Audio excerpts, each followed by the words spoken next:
Welcome. Available on our website. As far as public comment, there will be 2 times on this agenda for public comment. Item F, public comment for items not on the agenda, and item G, transportation funding strategy, March 2020 meeting. Since this meeting is being conducted via teleconference, when I open up an item for public comment, our staff will release your call one by one from mute, and you may speak. If you want to speak on one of these 2 items, please identify yourself first with your full name and city of residence. We ask that you limit yourself to a maximum of 3 minutes per speaker.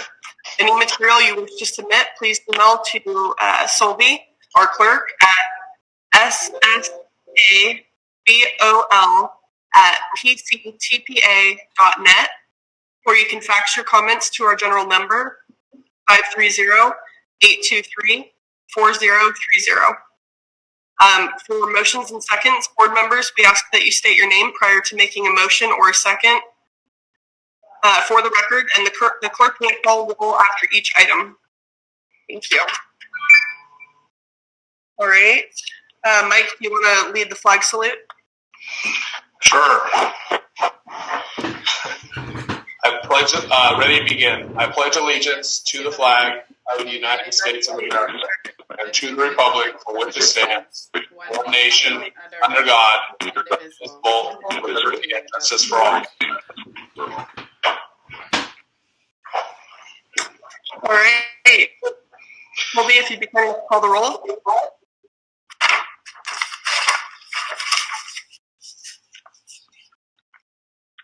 Can we have the clerk call the roll? You're muted. She's muted.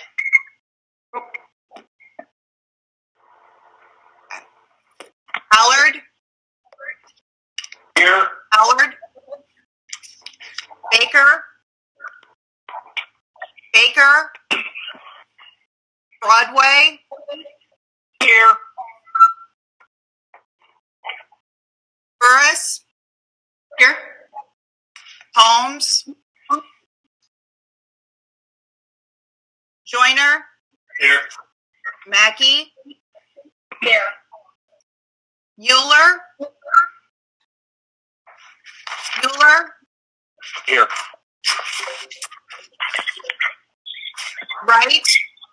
Right.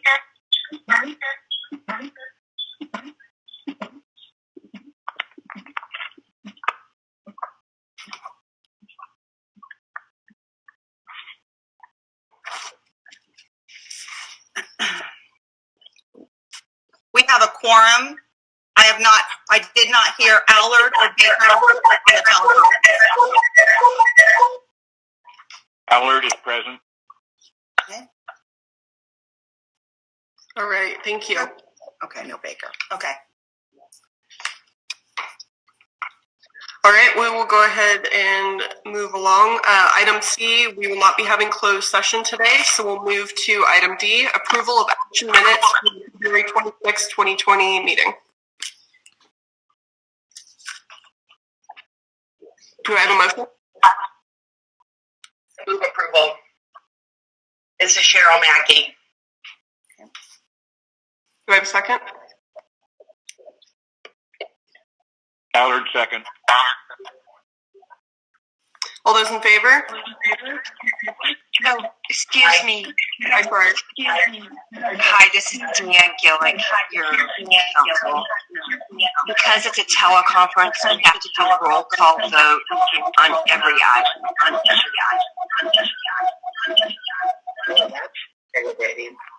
Colby? Allard? Yes. Baker? Broadway? Yes. Burris? Yeah. Holmes?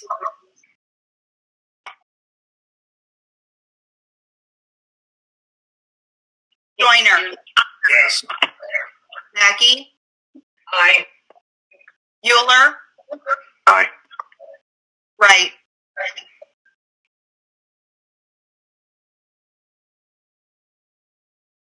Motion passes. Beautiful. All right, moving to item E, agenda review. Do I have a motion to approve the agenda order?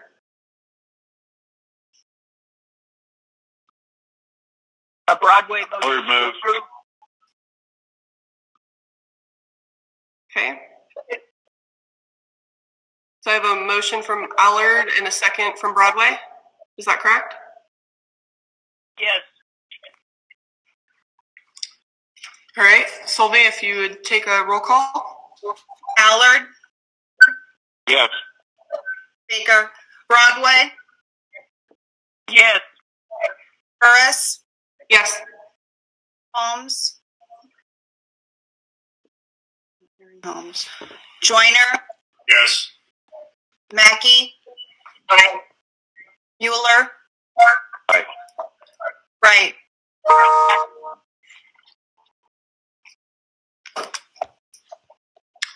All right. Motion passes. All right. We'll move to item F, public comment.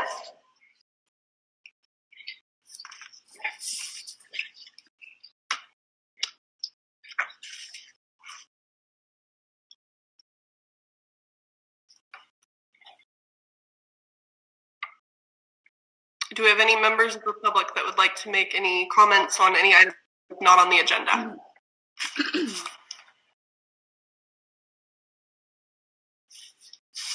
Madam Chair, Okay. if I may, I am moving. Hearing none, unless I'm missing something, Sylvie, I think we can go ahead and move on to item D. Yes. Transportation Funding Strategy March 2020 polling.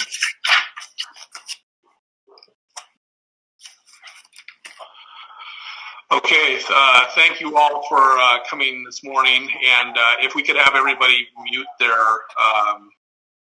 respective computers or phones. We're getting a little bit of feedback here, so if we could do that, if you're not speaking, that would be appreciated. Again, welcome today, meeting under these extraordinary times, and we wanted to present to you today the latest polling for our transportation funding strategy, and then make some recommendations on how to move forward in these unique times. So with that, I will turn it over to Kurt Balo, who is our polling consultant, and then I will make some comments, and as well as Cherry Spriggs following his discussion. Go ahead, Kurt. All right, great, Mike. And I am the slide presentation here. I don't know if you're able to make that visible, Mike.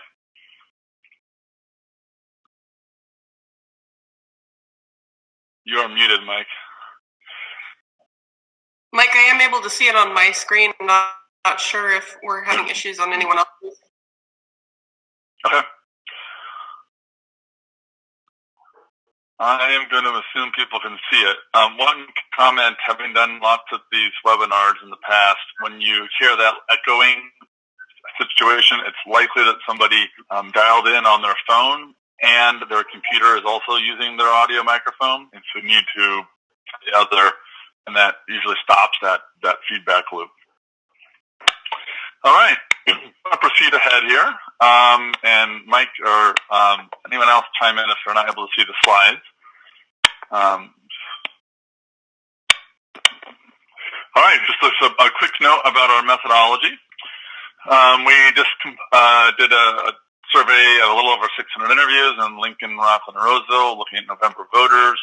We conducted the survey March 7th to 11th, a little more on that later. And as we've done in prior surveys in recent years, we've done a dual mode survey in which interviews are conducted both via telephone and online.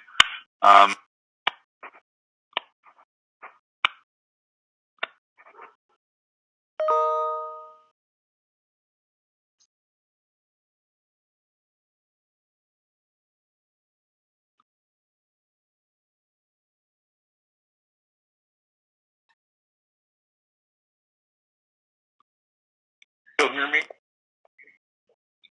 You were on mute for a moment there.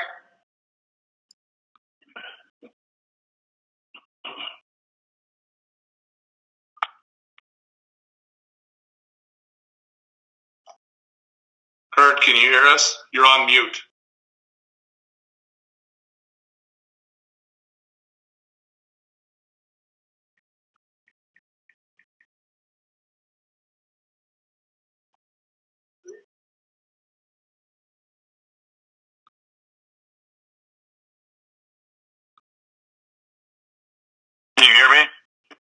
Now we can. I think someone might be muting and unmuting me who's got the, because I'm not changing anything.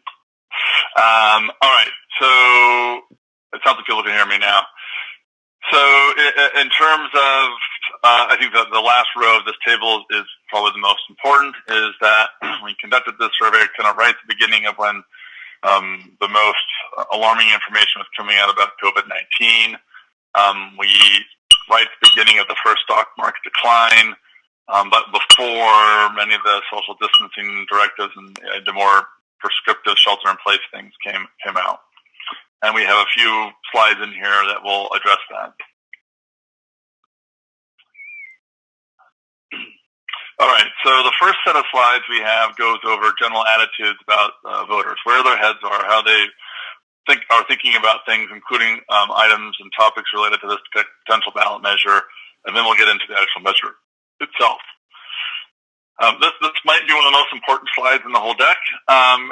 It's the old 1920s Gallup question, right direction, wrong track. We've been asking for a while. This slide just goes back to post-Measure M world. And you will see that the right direction numbers are those dark blue lines, and those sort of brownish bars are wrong track numbers. And there's been a pretty good last 2.5 years. Back in 2017, when we first looked at a narrower geographical scope for this measure, right track numbers were really high, 73%. They down in the intervening years, and then even at the beginning of this year, we're at 58% right track, right direction, and now we're at 4%. The differences between January and March on their own are within the margin of error of the surveys, and I wouldn't read too much into them, except that they fit this really consistent downward trend where there's less optimism and more pessimism. Still, a majority, there's a lot of communities, if you go inland more to the Bay Area, where you've got pretty evenly split right direction, wrong track numbers. So this is a more optimistic electorate, but clearly a lot less so than it was a few years ago. In terms of how some of the key local government agencies are viewed, the first slide here goes through the different cities that we looked in, Roseville, Rockland, and Lincoln. You'll see that impressions of Roseville city government have remained consistently favorable. Roughly 75% hold favorable opinions about them over the last several years. Rockland is just a tick below that, with level 60s, but also still pretty consistently high. Lincoln's the one where the numbers were higher, and back in 2017 have taken a bit of a drop, although they appear to have steadied out at the beginning part of 2020. Now, the Transportation Planning Agency itself, those numbers are somewhat consistent, but have improved, frankly, a little bit over the last few years. In 2020, we're now seeing favorable numbers a little higher, unfavorable numbers a smidge higher too. Just in general, a higher name ID, I think, than where the agency was a few years back. And the Board of Supervisors was hovering in that kind of around 50%-ish range in terms of favorability numbers for the last few years, until we get to this last survey where we see a bit of a decline down to 44%. The next, I think, 4 slides here go over, we ask voters, what are the biggest problems facing your community? And we present them with a long list, and we presented them in random order. Some of them are split sampled, so half the respondents got some, half got the other. Otherwise, it's a pretty long list. And we asked respondents to indicate how serious of a problem they think they are for the community there. And the scale we use is extremely serious problem, very serious, somewhat or not too serious. We're a bit dismissive of someone saying it's a somewhat serious problem. That doesn't mean it's enough to really change behavior or get someone to act one way or another on a particular measure. So we're looking at the more intense reactions, extremely a very serious problem. And we've summarized those on the right-hand side. And you'll see here, right at the top of the list, something that a ballot measure would really get to the heart of trying to address, which is traffic congestion on local freeways and highways. 2/3 of respondents to the survey thought that was an extremely very serious problem, and that's the highest aggregate level of concern out of all these things. And a number of these items are things that are certainly not within the jurisdiction of the Transportation Planning Agency, but they're benchmarks. So the cost of healthcare, homelessness, cost of housing, things of that nature are all in the same ballpark or even a tiny bit below traffic congestion. So it's a real top-tier issue. But just keep in mind that's 66% who feel like that is an extremely very serious problem. That's basically right at the vote threshold itself. A couple of other items on here are traffic congestion on local streets, and those at the bottom of the slide. So it's half of voters feel intensely about that, but it is not on the same level as the freeway and highway congestion, which is not particularly surprising. And then a couple other items here about mismanagement at the state government level, and state and federal taxes are on this first slide. And the next slides will have a comparison at the local level. So you see here, mismanagement at the local government level is a lower level concern. The amount you pay in local taxes is a lower level concern compared to state and federal taxes. But looking at here in terms of condition of local roadways and streets, potholes, they're pretty low. And particularly that, if you would describe it broadly as the condition of the streets and roads, not specifically potholes, pretty far down the list. Other thing here worth noting is that a couple of items here are the impact of the coronavirus. We threw that on at the last second. It wasn't totally on our radar as a thing to be concerned about electorally, but it was starting to become an issue right around when we were drafting the survey at the end. And you'll see that it wasn't a top tier concern. Now, this was before many of those directives came down, and also the language we used here, which was the impact of it. And it was framed as the impact locally, because this is the framing of the question.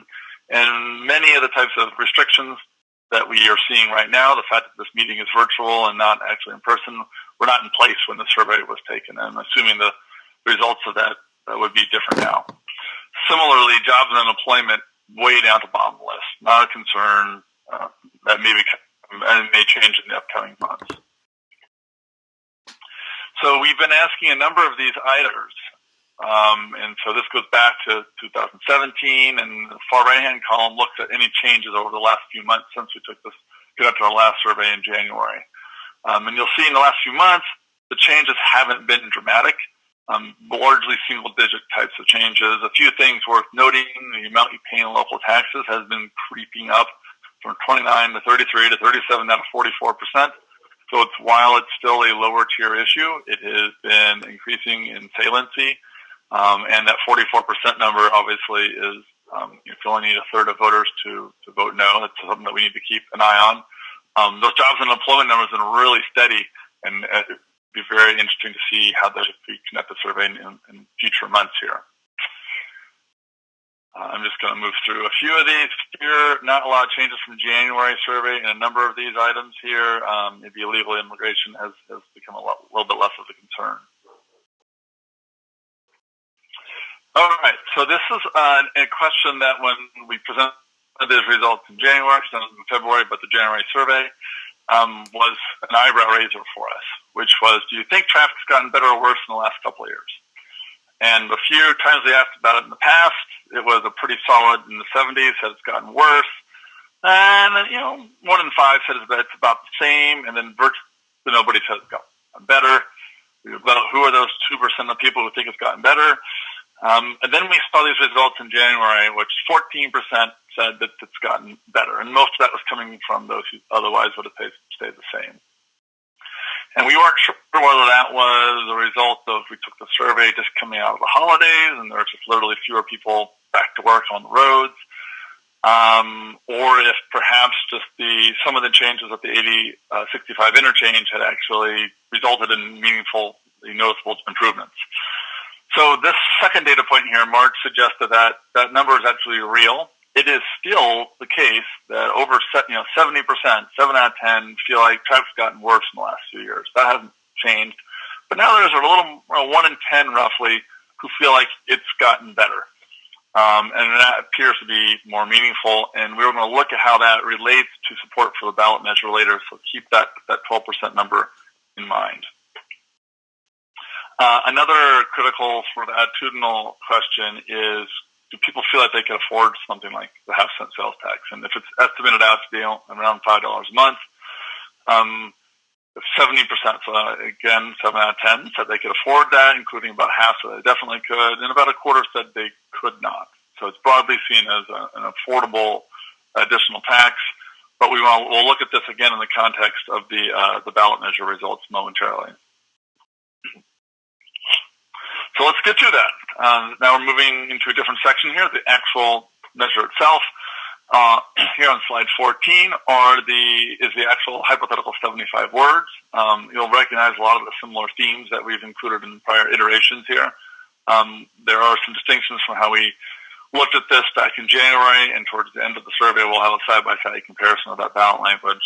But as a reminder, we either asked people on the phone after reading it to them or showed them online, and they read it to themselves and voted how they'd vote on the measure. And we use a 7-point scale. If you indicated you'd vote yes or no, then we push you. Is that definite or probable? If you're initially undecided, we asked if you're leaning one way or another. And it gives us a pretty broad spectrum here. As is the case with a lot of sales tax measures, it's an uncomplicated mechanism. There's very few people who are typically on the fence. There's a low level of indecision here. Most people made up their minds, and we're at 62% yes and 35% no. As a crude measure of initial viability for something, if you're looking at a 2/3 vote, you'd want to see that total yes above 2/3, and you want to see the definitely yeses get to 40%. We're just a few points below both of those thresholds. But we do have more intensity on the yes side, which is also an important factor to consider. So the next couple of slides will go through some of the key demographics, and some of these are not particularly surprising, and then some of them are particularly interesting. Women are typically more supportive than men. They're at 64%. Women are 64%. Men are at 59%. That is a pretty consistent trend for a lot of local revenue measures. Age is a little more of a mixed bag, kind of. You've got your under 30 voters way up at 81%, and at the other end of the spectrum, voters over age 75 are at 72%. So the greatest levels of support are from the different extremes of the age spectrum. Everyone else is largely in the 60s, except, for lack of a better word, the middle-aged voters from 50 to 64. They're more evenly divided at 49% yes to 47% no. The partisan split is pretty predictable. Democrats are almost at 4 out of 5. Independents are right around 2/3 yes, and Republicans are more evenly split. That's actually not. It's a somewhat typical distribution as measures throughout the electorate here. So if they're split, though, that brings down the aggregate level of support a little bit. Looking at this by geography, Lincoln and Rockland are both the same at 6 yes. Roseville is 7 points below that at 57% yes. And you'll see looking by the different supervisorial districts included here, and District 4 had the highest level of support at 70, District 3 at the lowest at 51. Okay, in hindsight, maybe this could have been multiple slides because there's a lot to digest here. Pardon me, I'll take the less important stuff first, which at the very bottom of this slide, you'll see the number of commuting cars essentially in a household. Number of people who got commuting in a household didn't really make much of a difference. Support is all in the same mid-60s range, whether you have no cars that are commuters in your house or there are multiple people commuting in your household. Well, let's go back up to the top of the slide, and there's some interesting things here. A question that we didn't have a slide for independently, but we did ask in the survey was if you've noticed any construction recently on the highways and freeways in the area. Do you think that construction has had a positive or negative impact on traffic? And one of our concerns was, well, maybe if people feel like stuff has been done and it has had an impact, they'd feel less urgency to support a tax measure to do more things. And actually, it turned out to be the opposite of that. So if you feel like the impact of the construction that you noticed has been positive, 68% of them said they vote yes on this measure. So they were much more inclined to vote yes. If you didn't notice the construction or didn't feel it had much of an impact, you're at 53%. And if you, for some reason, felt like that construction had a negative impact, it was flipped around. So that's heartening to hear that if you've noticed that there's been a positive impact from the traffic, from the recent projects, that you were more inclined to support the measure. Also, something I thought we found a little surprising in a good way was the traffic impact, that sort of second table or subtable in here. One of our concerns when we saw that 14% who thought that the traffic had gotten better number in January was that, oh boy, if people feel like traffic is getting better, would they be less inclined to support a measure? And we saw 12% who are in that position this time as well. And it looks like there's not much of a difference. If you feel like Trump's gotten better at work, the same over the last couple of years. Support levels are all in the 60s. In fact, if you feel like Trump's gotten better, support levels are even higher. Now, that's only 12% of the sample, so there's a pretty substantial margin of error there. But it doesn't appear that perception has a major impact on how someone might vote for a ballot measure. But the third row here, sort of third subtable here, does show something where there's a really high correlation. And that's the affordability. If you feel like you can afford the $5 a month, you're at 76% yes. If you feel like you can't afford that, you're at 67% no. So that would be a key number to look at as we try to make sense of the implications of the COVID-19 economic ramifications. And if that number starts to go down and fewer people feel that they can afford even that marginal $5 a month, whether it's literally they can't afford it or it's just the psychological impact of that is something they don't want to adhere to, then that may have a significant impact on support for ballot measure. Now, if things are more rosy come elections time and a lot of people still feel like that, hey, $5 a month is something I can afford, then it will not have much of an impact. So looking back at the initial yes votes in the last several surveys here, you'll see that support, when we first took a look at this in October of 2017, was way up at 75%, and it's gone down to 66, 63, and now 62. If you recall the right direction, wrong track slide from the very first substantive slide in this presentation, the bars look almost exactly like this. I think we had 73% right direction numbers in October 2017, and we're like in the, it's basically gone down in a very consistent pattern. So I think that whether voters feel optimistic or pessimistic about the future, it appears to correlate pretty well to support for a measure. One other thing we thought was worth looking at here from just a tracking perspective was, what about the cities? And Sherry Sprague will have more to add to this later on, but we saw support in Rockland's been pretty consistent this January, mid-60s range. Roseville has actually gone down. Lincoln had gone up. I know there were some additional communication in Lincoln, so that's heartening to see. Roseville coming down is pointing, but these numbers are still kind of within the margins there for each of these. They're probably between 6 and 8% margin there for each of these cities. So we want to make sure that we're keeping that in mind when we're analyzing them. All right. Take a dry mouth break. All right. And so the next section we're going to is the... All right. Do we have any questions from the board?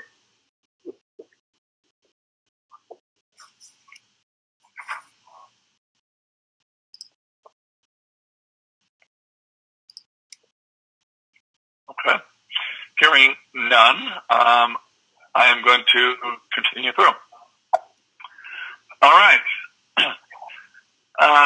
So I'm on slide 21, and we went through a really long list of potential spending areas. And a lot of these you'll see are pretty familiar, and ones we've tested in the past, and we've relatively consistently seen as high priorities for voters.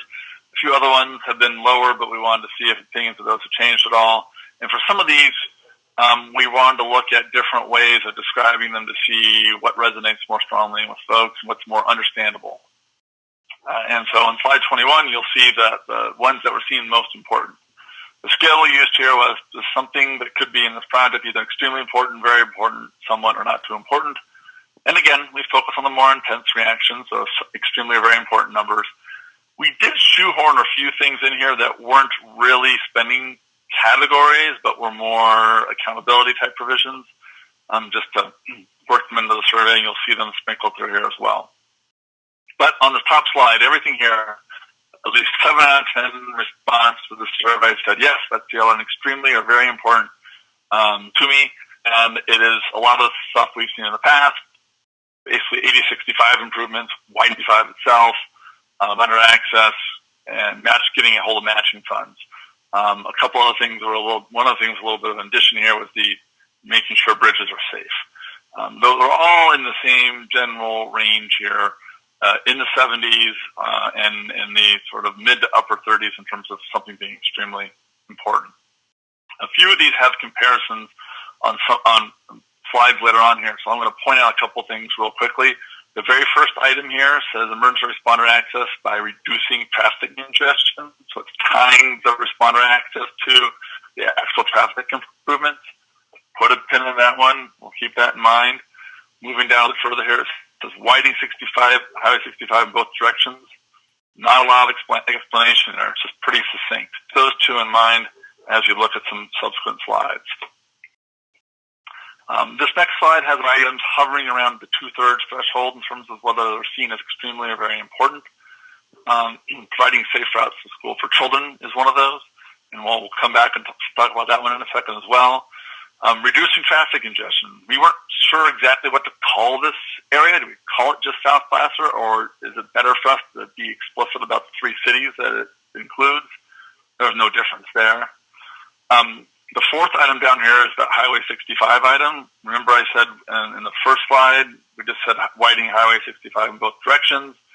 And here we said to improve traffic flow and widening it to Lincoln. And we got a little more descriptive about it, about where it would be widened and what the benefits would be.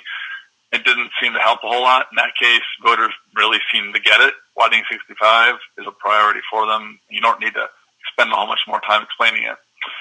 In contrast, the item right below that, which is improving emergency responder access times and response times, tested 10 points lower roughly than when we talked about connecting the responder access to congestion hotspots and traffic. So in that case, maybe the connection between how this measure could benefit emergency responders isn't quite as clear, and a little more explanation of making that linkage there is helpful. On the next slide, now we're getting into things that are kind of hovering around 60%, so we're below that 2/3 vote threshold, which is building Placer Parkway. A couple different items here related to local city-specific funds. You know, there's a little more enthusiasm for that in Lincoln, particularly on the intensity side, but we're below that 2/3 level here. Generically, improving road safety and dial-a-ride as well. And then the last slide here is where we're getting appreciably below 60 and in some cases below 50%. That one thing about the improving access, school, providing safe routes to kids to schools for kids was in that top tier in the 70%. When we described it as improving sidewalks and crosswalks to increase safety around schools, so frankly a more descriptive way of putting that, it tested further down the list. In this case, it seems like the outcome is more important than getting into the details. A lot of these items here, with the exception of maybe the Rockland one, are around transit. Bus and train commute options, public transportation, bus service, Capital Corridor, they're all down below 50% in terms of being extremely or very important. And again, just a caveat, this is not us saying that this should be your exact prioritization of projects. There's lots of policy reasons why things at the top may be a lower tier and things at the bottom may be higher tier for actually dealing with your long-term planning needs. But this is us telling you how voters view them and leaving these more concise descriptions. The next section here is going through what happens when we go through the pro and con arguments.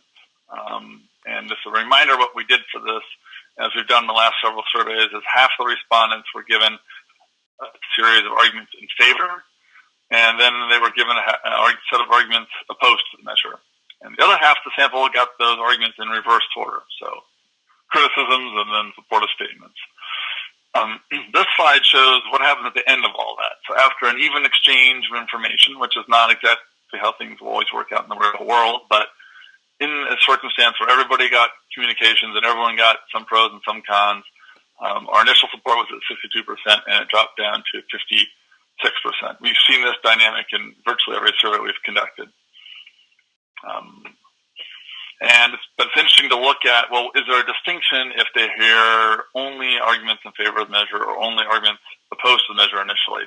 and it gives us a bit of a where's the ceiling and where's the floor for a measure. In this case, the ceiling in this particular survey was about at 65%, and then after, which is just a hair below 2/3, and then after it landed at 56%. For the half sample that got the negatives first, we see our floor is at 51%. So this is only hearing a bunch of reasons why this is a bad idea. And then we came back and said, well, here's some reasons why it's a good idea, which is 55. So in both pathways, the endpoint was essentially the same, but you can see a pretty big 14-point spread between where the ceiling and floor is for a measure. Something else that's worth keeping note of here is, well, there's some movement in there, but is there a lot more movement sort of happening below the surface or not? And it looks like there's a pretty consistent 52% who said they'd vote yes every time we asked them, which for a majority vote measure would be a fantastic place to be, but obviously this is a 2/3 measure. And the consistent no vote in this survey, which is at 31%, which means that virtually all those swing voters in this particular snapshot in time would have to break to the yes side to get to 2/3. I promised that we would get to this slide and a few other slides after this one, but here's the side-by-side language that we tested in January versus what we tested in this last survey in March. The red language are things that changed. A few of these are substantive, but most of them were just trying to squeeze things into 75 words and make a few different changes to how things were phrased and described. But there weren't dramatic changes in the aggregate, but I think there were some very specific things that we thought, given the past research and also community outreach that's been conducted, made the ballot language that we tested in March much stronger than in January. And this slide gives us a little more historical context. Let me explain what you're looking at here. So we've conducted a number of surveys for the agency over the years, and the bottom half of this were things that we did leading up to Measure M, and then we started narrowing the scope of what we're looking at. The middle column is the initial yes after just the initial 75 words, and the column on the right is after pros and cons. And if you'll notice that, going back to the very bottom of the slide, we'll sort of work our way up to history here. We were basically mired in the mid-60s, or low 60s, frankly, in yes votes, and somewhere in the 50s after pros and cons, leading up to Measure M being placed on the ballot. And in fact, that February 2016 survey was the last survey we conducted before the measure ultimately was placed on the ballot. There were a couple of other surveys conducted by private interest that we got access to the information for and added here, and you'll see that support vacillated between the high 60s to high 50s, and Measure M largely ended up where the survey was suggested it would in February 2016. Then we've been going through different iterations of the survey, and we seem to be sort of settling in a spot here in this March 2020 survey, which looks pretty reminiscent of where we were in February of 2016. Obviously, there's very different macroeconomic and anxiety issues going on, but it's a similar spot from where the survey results are. Let's talk about those pro and con arguments a little bit specifically. In our January survey, we just did one block, which is like the greatest hits on the yes side, greatest hits on the no side. And this survey, we broke them out into individual arguments that were a little more mutually exclusive and distinct to let us not only assess the aggregate impact of these arguments, but also see which ones resonate most strongly. There's a lot of text here. I am just going to kind of skip through it because it's just too much to go through, and cut to slide 36, which is each of them was assessed independently. And after we either read or had them read the argument, we would say, well, how convincing of a reason is this to support the measure? The dark blue bars represent those who thought something was very convincing, and the lighter blue bars somewhat convincing. And you'll see that every single argument in favor of the measure was seen as at least somewhat convincing by a majority of respondents. But there were 5 that kind of separated themselves. Both mean their aggregate level of convincingness was around 2/3, but also the intensity behind them was a little bit higher as well, from 36 to 42%, very convincing. And it's Highway 65, 8065 interchange, providing alternatives to I-80, things, and just generally improving traffic broadly speaking. Those were things that we've seen over and over again as most compelling reasons, rationales for a measure. Also, the accountability argument here, which not only talked about public process, but also that 99% of the funds will be spent on projects, and that it has a 30-year sunset. Now, this is the criticisms here, the negatives. I'm not going to go through these as much. Either same scale that we had. For the positives, very and somewhat convincing. A couple things here. If you look below the red line, those arguments all kind of look like similar levels of intensity as many of the positives.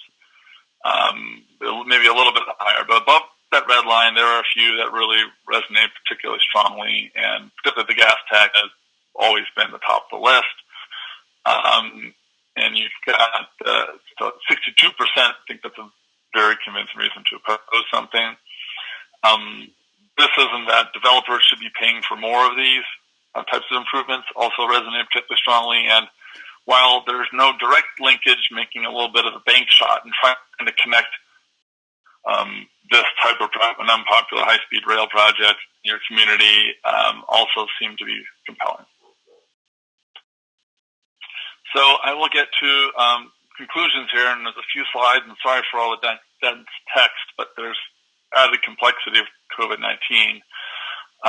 So in the big picture, it looks like the attitudes about the cities and the agency itself have largely held steady over the last several years, but the overall optimism, pessimism pendulum has been consistently shifting away from optimism and a little more pessimistic. That's not to say voters, by and large, are negative, at least when we took this survey. There's still a majority who feel like things are headed in the right direction, and only about a quarter who feel like it's in the wrong direction. But there's been a very steady decline in that over the years, and which is obviously mirrored what we've seen in support for a minute. In terms of, is this still a big salient issue for voters? The answer is yes. It's the top issue that people are concerned about when we took the survey, at least. And about 2/3 of them felt pretty intensely about that. But there's still about a third there who feel like, yeah, it's only somewhat important or not too important of an issue. And for a 2/3 measure, that's a critical kind of threshold. Again, concerns about local tax rates are not a top-tier problem. So when voters are sitting down and thinking about this, it is not a top-of-mind issue compared to the other things. It is basically almost twice as much of a serious problem for them. But that number has been steadily increasing, and now 44% feel like that's a more intense problem. I think one of the other big picture things, which is a real positive, is, okay, the construction on 8065, the improvements there have been noticed. And some people, not a lot, but some people do feel like traffic has gotten better. And would that be, basically hamstringing ourselves, putting a measure on the ballot? Are improvements going to hurt us in the long run? This survey does not suggest that is the case, though. It suggests that they've been well received and people would like to see more of them. So what does this all mean for viability here? I think that you can look at this through a couple different ways. One is we spent a lot of time on outreach, and we spent a lot of time refining those 75 words, and we ended up in the same place that we were in January, essentially right, the same number almost exactly. Another way of looking at it, and I think reflects the way many of us who were close to the survey were like, oh my gosh, this is in the field, and the COVID-19 stuff is really breaking down and becoming a real problem, and is the floor just going completely? And I think we were bracing ourselves for the worst, and the fact that the support level stayed at basically the same level was a pleasant surprise, and probably reflects those efforts that we put in there. At the same time, there's a lot of uncertainty here, which we'll get to in a second here. But all we have is the data that we have, and right now we have this data that has us in that 60-ish range, the mid-60 range. We don't quite get to 2/3. We're just short of it. We're very close. There's some particularly compelling arguments on both sides, but the ones on the no side clearly are more impactful, and we've seen that historically over the place. And if we're looking at this survey in a snapshot in time, we would say this is a very similar spot to where we were with Measure M. So could this end up as something that is a narrow victory or a narrow loss? Yes, those are clearly two different scenarios that are in play. But in my final slide here, before I get to stop listening to me, is that there's just so much uncertainty about what's going on. So I think one of the potential outcomes is, well, maybe in the absence of COVID-19, applications were refined those 75 words. The work that was done to make more compelling arguments in favor of the measure, maybe we would have ended up in a much more advantageous position. Maybe the support levels would have been 3, 4, 5, 6 points higher. We don't know because this survey was in the field right when these negative stories were coming out. At the same time, we don't know exactly where things will be 2, 3 months from now. Maybe the results could be much worse, or maybe they can be a little bit better if it's more of a V-shaped recovery versus a flatter U-shaped one. So I think it's a lot of uncertainty, unfortunately, and the survey was conducted at sort of a unique time. If we conducted it this week, it'd be a little bit different. And I think that all this we think, given this uncertainty, originally we thought that this was sort of the last survey, the go, no-go type of survey. But we don't know what the future holds, and should the direction be, let's continue pursuing this given all the resources and time that's been spent on this. And we think we want to be able to provide an off-ramp, which would be an opportunity to do a survey in the summer, looking at the types of circumstances that are happening. And maybe a survey isn't even needed given how things are going, but if it still looks like things are potentially viable, we'd want to make sure that you have up-to-date data that reflects voters' attitudes, given what I think will undoubtedly be a changing economic climate. All right, that's a lot of me talking. Before we get into our recommendations, are there any technical questions on the survey that any of the board members want to ask of Kurt?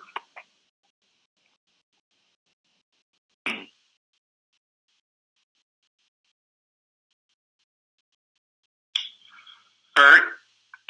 This is John Allard from Roseville. I just have a question for you. Obviously, this is what you do for a living. You're an expert at this. When you get into the crosstabs, any thoughts on what moved, for example, Roseville down considerably? Any thoughts that you saw as you looked at the crosstabs, what might have been the cause of that? Yeah, it was actually a little bit tricky just because perceptions of the city overall were the same. That didn't change. We looked at this a little bit in terms of, well, that concern about local tax number, that's been increasing in aggregate. And there was a sales tax measure in Roseville recently, could that have been it? And the number of voters who felt extremely or very concerned about local taxes in Roseville was basically the same as in Lincoln and Rockland. So that didn't explain it either. So I think we were scratching our heads a little bit. It might be something we look into a little bit more, but there was nothing. We had the same sort of, questions about that, and nothing jumped off the page as being particularly different. And in that case, variability in surveys, and if we do another survey this week, it would bounce back up. There wasn't something glaring that would explain that difference.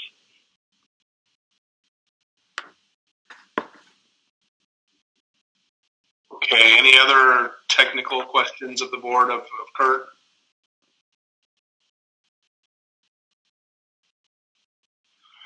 Okay, Kurt, if you could forward it to our recommendations. So we made a set of recommendations, which are items 1 through 5 in the staff report. And the next 2 slides kind of is a broader summary of what we're recommending going forward. And I guess to summarize and to use a common saying is, the caution light is on, and we. As Kurt explained, are concerned about, from a staff standpoint, about making or any recommendation to move forward or not to move forward during these, very unique times during the COVID-19 virus and the economic impacts, stock market, and other things related to that. And so, but at the same time, we have a very succinct and necessary course of events that would have to happen in order for us to make a decision. So as Kurt identified, what we would like to provide to the board in our recommendation is the ability to check in at several points, utilizing both the subcommittee of the polling subcommittee that we've set up for this purpose, and also different points in time where we were before the board over the next few months. And so in order to move forward, we would have to take a necessary step, which would be the step we would take under normal circumstances.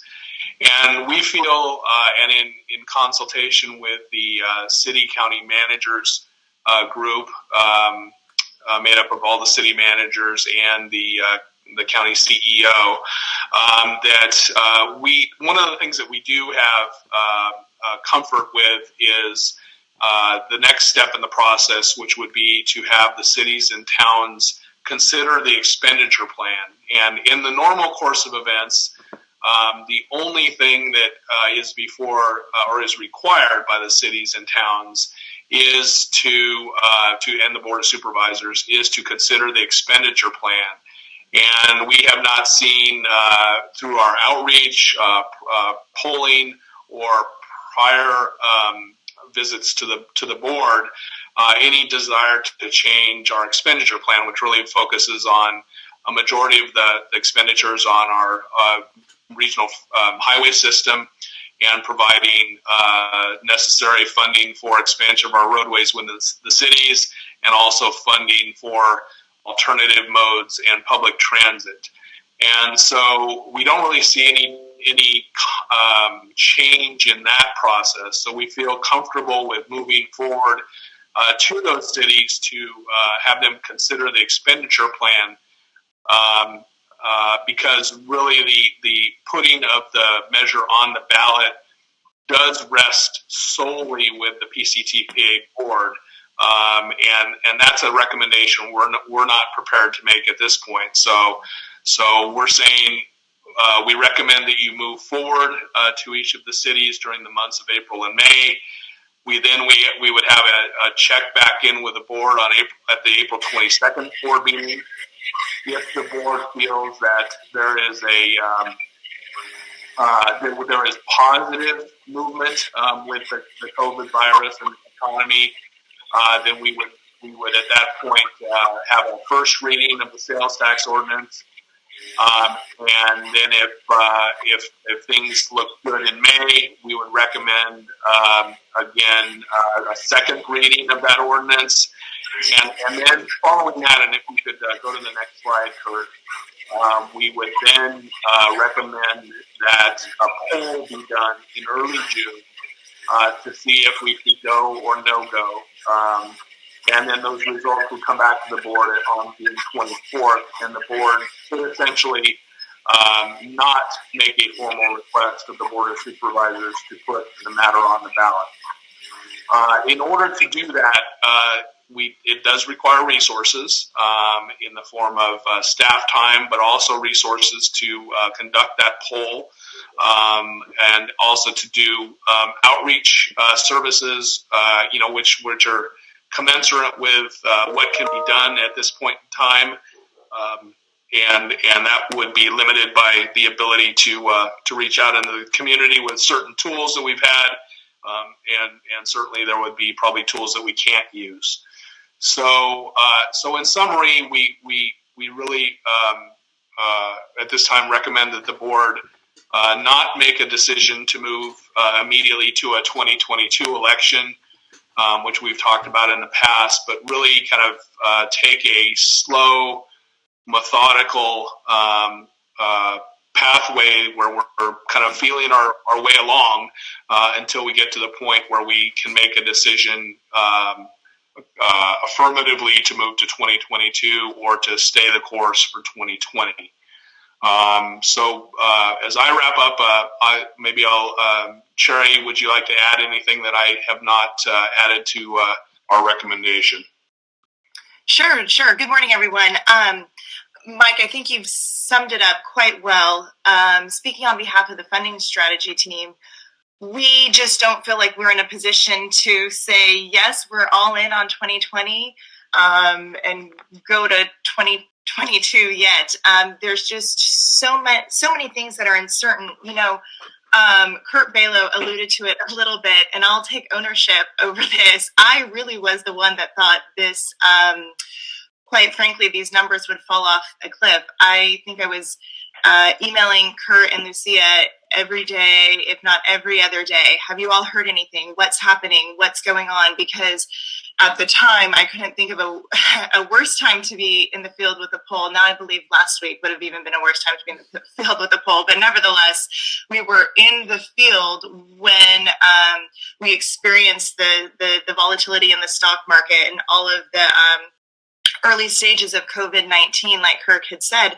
And when we initially didn't get the numbers, all Kurt had sent us was a short email that said, basically along the lines, if you can believe it, we didn't gain anything, but we didn't lose anything. And quite frankly, I did not believe it. As we got into the data further and we looked at it, and I saw those numbers in Lincoln, come up, and granted, Kurt had talked about the margin of error in those numbers, but when you look at Lincoln and where Lincoln was and where Lincoln had historically been, that we moved it past that margin of error, despite the fact that Roseville did fall, and I acknowledge that, and I always pay attention to those numbers, but in Roseville there, as he said, there was really no rhyme or reason to it, and Roseville fell squarely within that margin of error.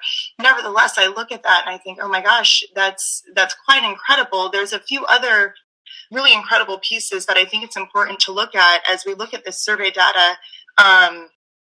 One being the favorability of the agency. You look at, just a few years ago in 2017, we were looking at 36% favorability, or quite frankly, even awareness. We're at 44% now. That is unheard of for a transportation agency, especially a transportation agency of this size. And then when you link that back to the data that was garnered out of this round, where one of the things, again, the team, especially me, had been concerned about, and I spoke to you all about the challenges early on when we were chosen to work on this, how are people going to view the first phase of 8065? And here we're seeing right now, it's actually helping the agency. It's helping our argument. It's helping to educate folks about the good stewardship of taxpayer funds that the board is, now becoming known for. I think that's something that we really need to pay attention to. Additionally, this jobs and unemployment piece, when we looked at one of the early slides, that argument resonated at about 23% with our communities here. And quite frankly, it's low because we've never had really a jobs and unemployment issue, at least not since we've, started doing the polling since 2014. With other measures that I've been involved with, in the mid to late 2000s, infrastructure measures, what we saw end up happening is these measures turned into not just infrastructure measures, but they turned into getting people back to work measures, getting our neighbors back to work, getting our local economy moving again, because then it goes back to the fact that these are local funds that are managed here locally, that the state and federal government cannot take. We're helping our own people get back to work. And that is a message that we have never actually even tested in this instance for the agency, because we haven't had to. Now we find ourselves in this situation where, if we were in a normal environment, I think the recommendation would be to move forward for a 2020 election. Obviously, I've always said it would, just what Kurt said, all working together, hard work. I believe the campaign team certainly learned lessons from 2016 that would be adopted for 2020. How we've been in a normal climate, but we're not, and we're not at the place where we can recommend 2020. But we're not at the place where we can recommend waiting to 2022 either, because that brings its own set of challenges, quite frankly. So I think the course of these cautious check-ins, and if we see things starting to turn around, to do this other poll in June if it's warranted. Obviously, if it's not spending the money, but if it is, let's take a look at this, and let's take a look at this economic local jobs driver argument that we've never looked at in the past, to see if that's something that we can help, because just at this point there's just not enough data to make a affirmative declarative recommendation at this point. So with that's all I'd like to add. Okay, this kind of ends our presentation by staff. If you have any questions of staff, and then Chair Burris, we would then recommend that you open it up to public comment after that. Okay, great. So do we have any questions from our board at this time?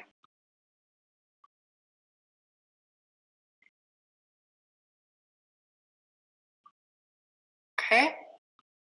I will go ahead and open it up for public comment.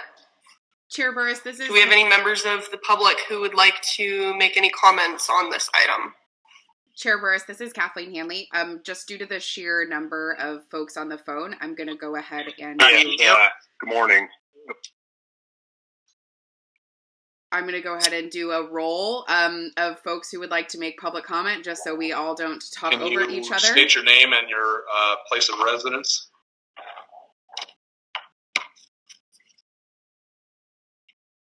I'll go first. Good morning. Chris Benson, Vice President, Project Manager with Jacobs Engineering Group. I'm also a Placer County resident, currently residing in Rockland. Just a few words, if I can. As a resident, I can speak firsthand to the importance of improving our transportation infrastructure. To continue to make this one of the most desirable and productive places to live in the region. And the projects in the expenditure plan would certainly support that goal. Also, I'd just like to say that our company was supportive of Measure M in 2016, and we again support the measure being contemplated here by the board today. As everyone has noted, in the presentations, these are certainly unprecedented times, and moving forward is recommended cautiously and with additional data. From my and our perspective, is a sound and responsible approach, and we look forward to continue to be a partner to PCTPA and Placer County agencies as we have over the last 10 years or so, and as we progress down this path together. Thanks for your time. Thank you. Did we have another public comment on the phone? This is Jeff Short with the North State BIA.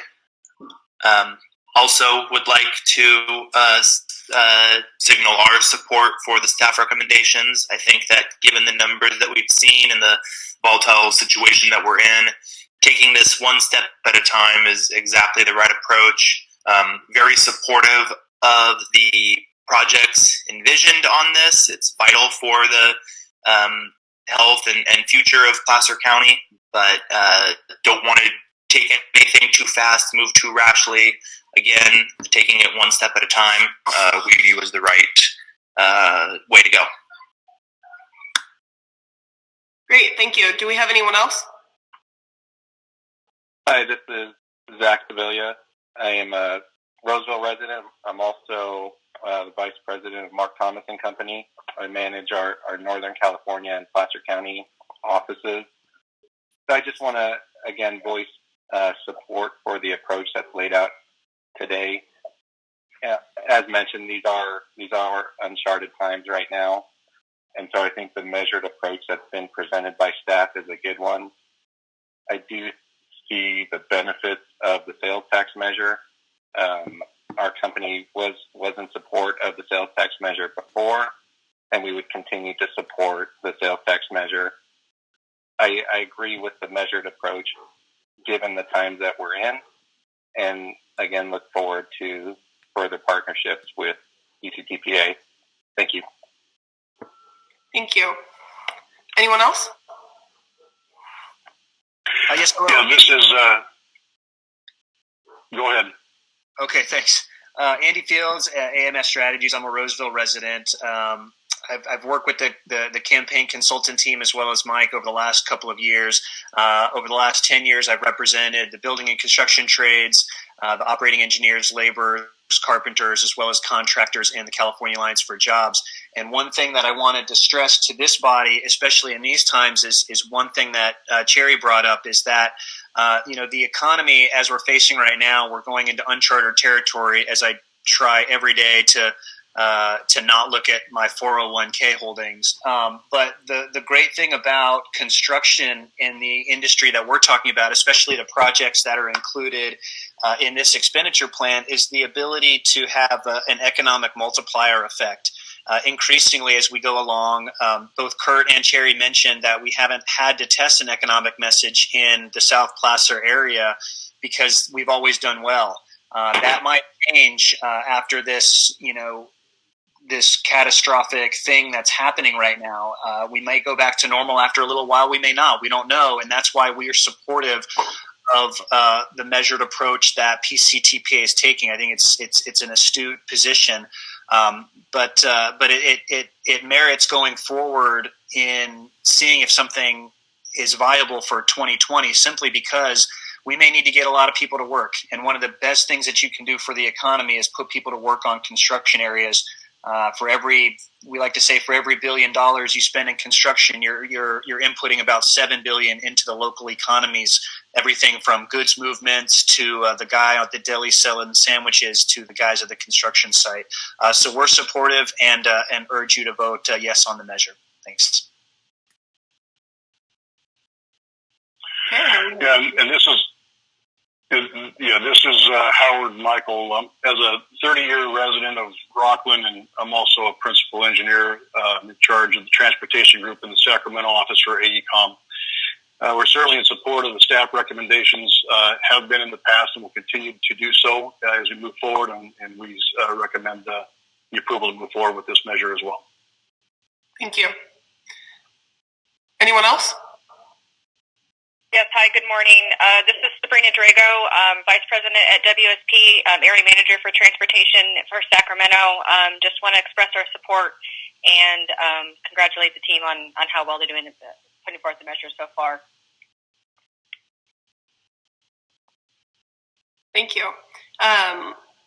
Do we have anyone else on the phone? I do have some comments that came in through email. This is John calling from the Westport community side. I'd like to ask the board to support staff's recommendations. We live in an amazing county where we don't suffer from high crime. We have great quality schools, but the measure of our quality of life will certainly fall on traffic. Regardless of what we're experiencing today, traffic is not going to get better and it's not going to get less expensive. So I encourage the board to support the staff recommendation. Thank you. Thank you.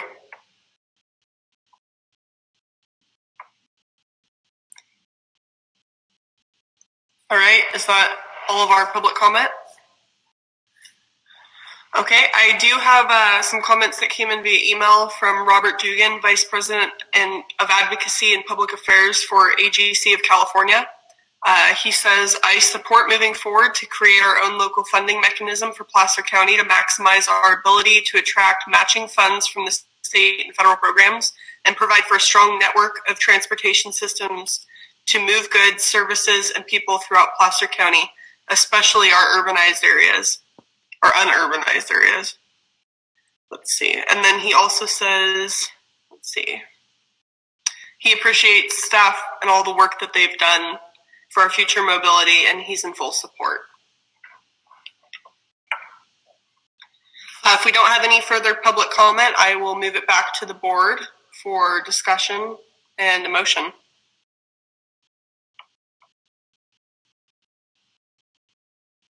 Any discussion from the board? Chair Vice Jim Holmes here. Can you hear me? Yep. Yeah, I listened to the presentation. Certainly, we have some very unsettling, uncertain times ahead of us. But knowing in the past when we've had these conditions, downturns, we've been able to do a lot of public works projects and taking advantage of federal and state dollars that'll be available. We need those matching funds. So I think with a little trepidation, I think it's, I would recommend moving forward with staff recommendations. Mackey, second. All right, Sylvie, would you like to take a roll call? Can you hear me? Okay. Allard? Yes. Baker? Broadway? Yes. Burris? Yes. Holmes? Yes. Joyner? Yes. Mackey? Aye. Bueller? Aye. Bright? Motion passes. Beautiful. Thank you, Sylvie. All right, with that, we will move to item H, Executive Director's Report. Given the length of time that we have spent on this issue, I won't make too long of a presentation here. I just wanted to again thank the board for coming to this teleconference today and working through this new technology that we have. Of course, there exists a potential that we will have to do this again. And we've had a lot of work from our staff to make this work with Solvi Sable and Kathleen Hanley and the rest of the staff have all pitched in to try to make this thing work today. And I would say it was not a small task to make this work. So thanks especially to the staff for getting this going. We are working diligently on our a number of grant applications that would, be enabling us to construct some of these projects if a sales tax measure was possible. We're working very closely with our TAC committee to see if there's backup means to potentially fund some of these projects if we do not move forward with a 2020 measure, but as you know, that's very, very difficult. But we continue to work forward on those as well at this time. In terms of our employees and workforce, we are all working telecommuting from home. Our staff, I've asked our staff not to come into the office unless absolutely necessary, and then also to only come into the office when at times where there will be minimal staffing. So that seems to be working very well. We are utilizing video technology to stay in communication at a staff level. It seems to be working well, and so far so good on this front. We are taking other measures to make sure that our vendors are being paid, and our payroll is continuing on, and we are conducting business. I wouldn't say as usual. It is very different, but we are making do given the tools that we have and the measures that we put in place to do things remotely.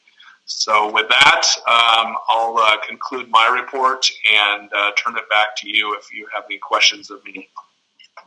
Beautiful, thank you. Do we have any board direction to staff or any questions?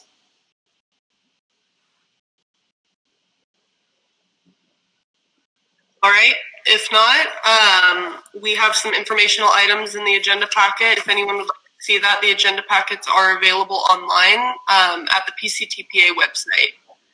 With that, I believe we are adjourned. Thank you all. Thank you.